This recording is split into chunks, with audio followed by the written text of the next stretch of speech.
क्या कर्ण को सच में न्याय मिला?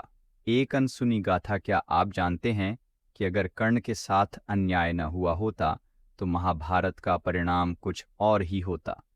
आखिर क्यों जन्म से ही दिव्य कवच कुंडलधारी योद्धा, जो अद्वितीय पराक्रमी और महान दानवीर था, युद्ध भूमि में असहाय हो गया? क्या यह सिर्फ संयोग था या इसके पीछे कोई गहरी साजिश थी? आज हम बात करेंगे कि आखिर क्यों सर्वश्रेष्ठ धनुर्धारी होने के बावजूद दानवीर कर्ण युद्ध में अर्जुन के हाथों वीरगति को प्राप्त हुए। क्या यह सिर्फ एक संयोग था या फिर इसके पीछे कोई गहरी साजिश थी? इस कहानी में वो सब कुछ है: शौर्य, त्याग, धोखा और नियति का क्रूर खेल। जानिए इस अद्वितीय योद्धा की अनसुनी गाथा जो आपको झकझोर कर रख देगी। लेकिन इससे पहले, अगर आप ऐसे ही गूढ़ और रहस्यमय विषयों को समझना चाहते हैं तो हमारे चैनल आठ माह की बात को सब्सक्राइब करें और इस वीडियो को लाइक करें, क्योंकि यहाँ हम आपके लिए लाते हैं महाभारत और अन्य पौराणिक कथाओं के अनकहे रहस्य। तो फिर चलिए दोस्तों, सबसे पहले हम चर्चा करेंगे महान दानवीर कर्ण का जन्म कैसे हुआ। कर्ण का जन्म कुंती को मिले एक दिव्य वरदान के परिणाम स्वरूप हुआ। महर्षि दुर्वासा के दिए वरदान से उन्होंने सूर्यदेव का आह्वान किया, जिससे कर्ण का जन्म हुआ। वह जन्म से ही दिव्य कवच और कुंडल धारण किए हुए थे, जो उन्हें अद्वितीय शक्ति प्रदान करते थे। लेकिन समाज और लोकलाज के डर से कुंती ने उन्हें एक बक्से में रखकर गंगा में प्रवाहित कर दिया। कर्ण सूर्य देव और कुंती के पुत्र थे, लेकिन दुर्भाग्य ने जन्म लेते ही महावीर कर्ण का मानो हाथ थाम लिया था।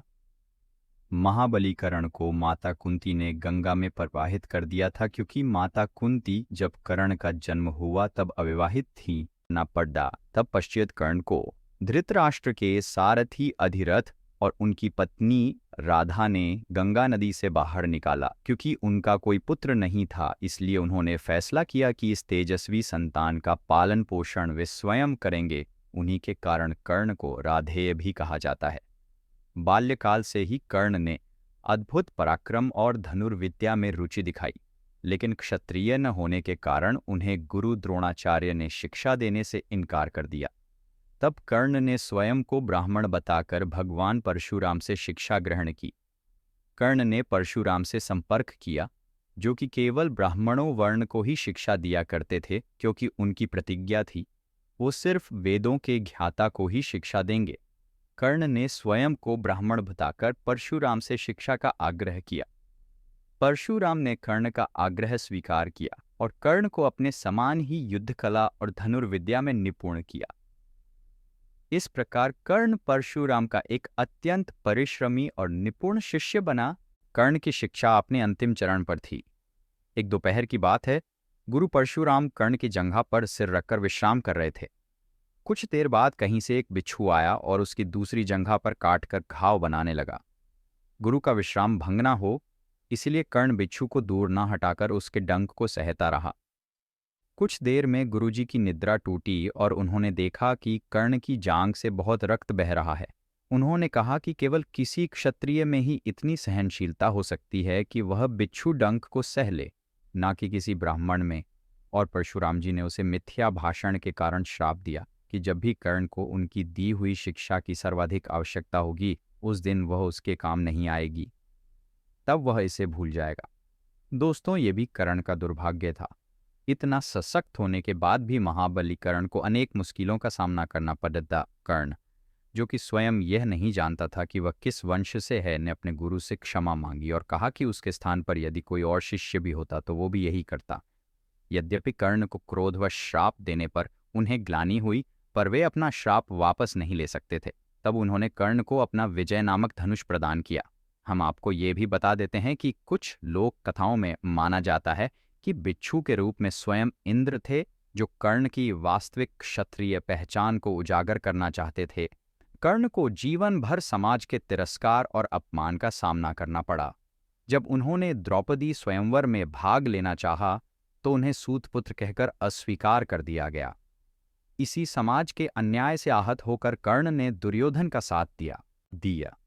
दुर्योधन ने उन्हें अंग देश का राजा बनाकर उनका सम्मान बढ़ाया। कर्ण ने भी आजीवन अपनी मित्रता निभाई। और अंत तक दुर्योधन का साथ नहीं छोड़ा। महाप्रकर्मी कर्ण दुर्योधन की मित्रता के लिए कुछ भी करने को तैयार रहता।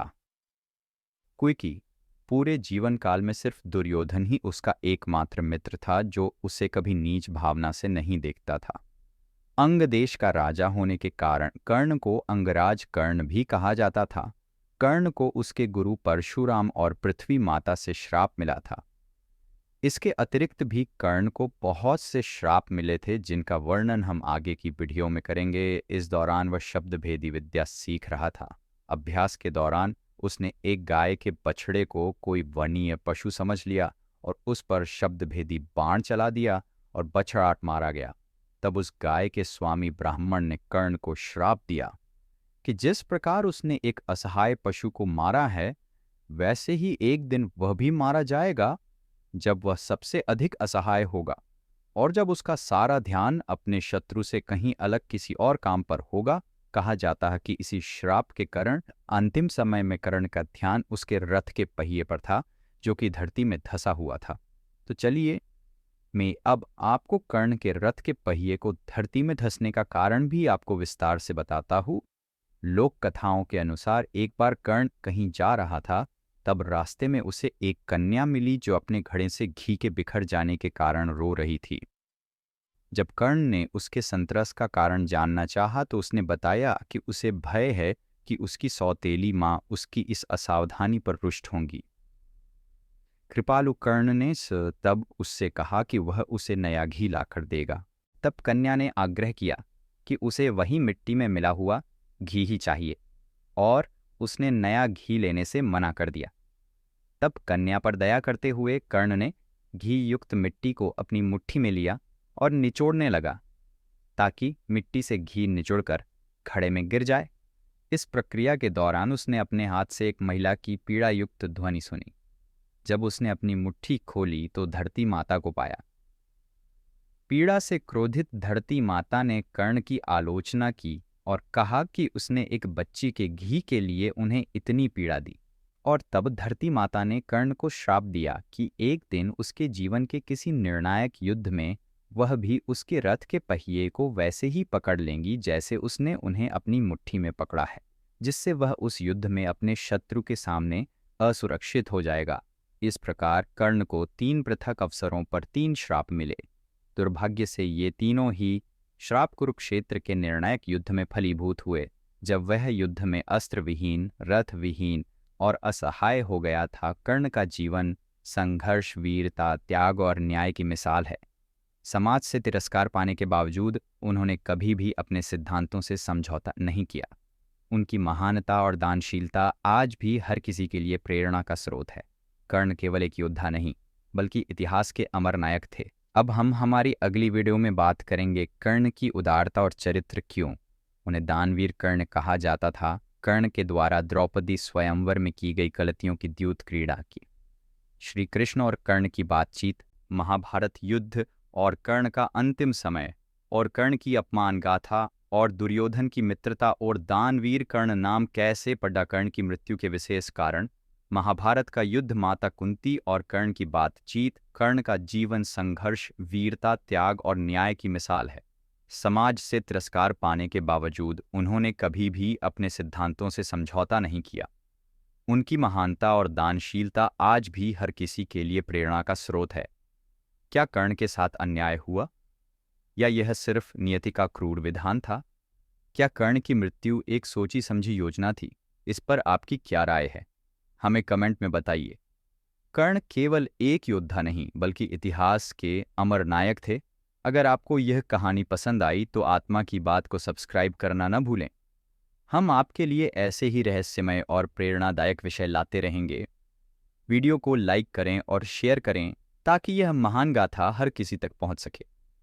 वीडियो के अंत में कमेंट करना बिल्कुल नहीं भूलिएगा। आपका एक कमेंट मुझे अगली वीडियो के लिए प्रेरित करेगा। धन्यवाद।